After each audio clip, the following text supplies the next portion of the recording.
Bon alors là, comme vous l'avez vu à l'instant, je me suis vautrée comme une grosse merde. J'ai voulu faire la kéké.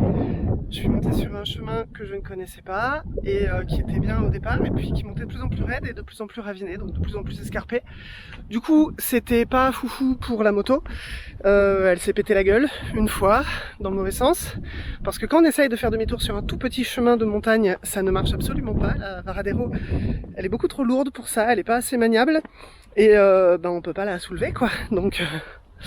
Donc voilà, elle a fini par terre, mais heureusement j'ai réussi à la retourner, à la redescendre. Elle est sur sa béquille, en bas tout va bien, il y a un tout petit bout de carénage éraflé, mais il n'y a pas d'autres soucis. Et franchement je m'en sors super bien, j'ai beaucoup de chance. Il n'y a pas du tout de cale-pied tordu, de frein ou d'embrayage abîmé, enfin bon tout va bien. Vraiment, il y a juste les rétros qui se sont un peu tordus, mais bon ça on les remet, pas de soucis. Voilà. Note à moi-même et note à vous-même, franchement évitez les petits chemins que vous ne connaissez pas en off-road parce qu'au début c'est bien et des fois ça allait beaucoup moins un peu plus loin.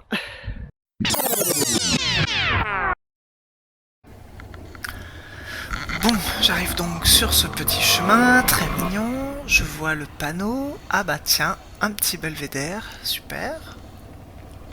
Quelle bonne idée, on va y aller avec des pneus route. Avec une 125, on sait absolument pas où on va, on sait pas si ça monte, on sait pas dans quel état est le chemin. Là, je commence à me rendre compte que ça commence à monter. On s'en rend pas trop compte à l'image, mais là, ça commence à vraiment grimper et on a des sacrées caillasses qui sortent du chemin. Et en plus, le chemin est de plus en plus étroit. Et voilà, la pierre de trop. La moto est emportée par son propre poids, elle commence à redescendre en arrière. Mauvaise idée. Ouais, tu m'étonnes.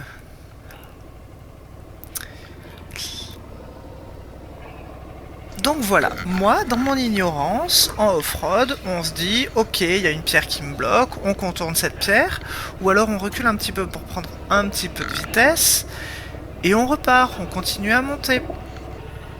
Et maintenant, je sais que dans ce genre de situation, on redescend tout en bas et on repart pour prendre suffisamment de vitesse. Je pense que si je me retrouvais au même endroit, juste je n'essayerais pas de faire ce chemin, ou alors tout bêtement, je serais monté une première fois à pied pour voir la gueule du chemin, jusqu'où ça va comme ça, si on peut faire demi-tour, si c'est pas trop raide, s'il n'y a pas trop de caillasses. Et après, je serais remonté éventuellement en moto si ça le faisait. Donc je me retrouve là, à me demander si je tente de monter ou pas.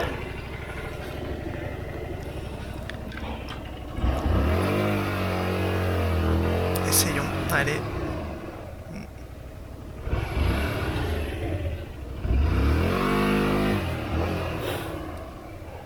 Ouais, c'est pas foufou, hein.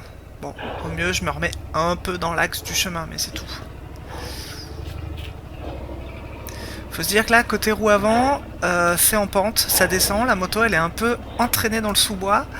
Et derrière, un, ça remonte, et deux, en fait, le chemin est très étroit, donc très rapidement, je suis dans les broussailles et dans les branches, donc je peux pas reculer beaucoup.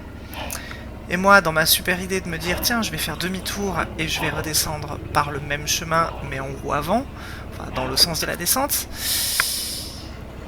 j'oublie un petit peu que ma moto 1 est très lourde, hein, petit rappel, la Vara tout plein fait, elle fait 170 kg, ce qui est très lourd pour une 125, et accessoirement, j'oublie aussi qu'elle est longue et que le chemin est très étroit, donc pour faire demi-tour, c'est très simple.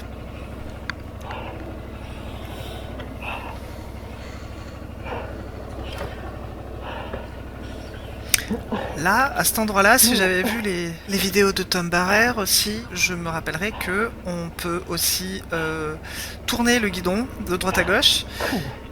Et comme ça, la roue avant dérape et redescend petit à petit dans le sens de la descente. Là, je redescends de la moto, c'est risqué. Mais bon. Va falloir que j'enlève le casque parce que là, il fait très chaud.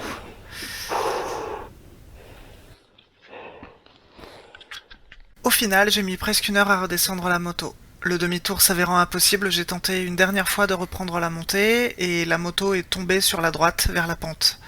J'ai bien galéré à la redresser vu son poids, mais par chance elle n'avait rien. Après ça, je suis redescendu en marche arrière, très doucement, jusqu'à pouvoir enfin faire demi-tour. Du coup, je suis remontée sur le chemin à pied cette fois, et franchement, la vue vaut le détour. Je suis bien contente d'être remontée, même si je me suis vautrée comme une grosse merde. Ne faites pas ça chez vous, vraiment.